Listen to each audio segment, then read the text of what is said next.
नमस्कार. तर आज आपण करणार आहे उपवासाचे सँडविच.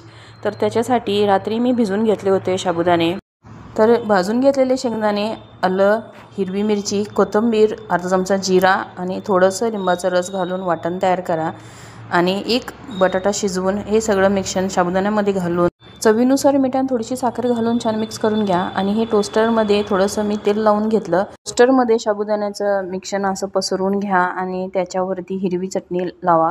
हिरवी चटणीमध्ये मी हिरवी मिरची, कोथिंबीर, जिरं, थोडंसं लिंबाचा रस, चवीनुसार मीठ आणि साखर घालून मिक्सरला फिरवून घेतलं. आणि ते चटणी साबुदाण्यावरती लावून त्याच्यावरती पनीर ठेवा आणि त्याच्यावरती आणि एक थर साबुदाण्याचं घालून तरी हाताने पसरून घ्या आणि त्याच्यावरती थोडंसं तेल लावा आणि मंद आचेवर भाजून घ्या दोन्ही साईडने. तर हे उपवासाचे सँडविचची रेसिपी तुम्हाला कशी वाटली नक्की सांगा आणि चॅनलला लाईक, सबस्क्राईब आणि शेअर करा.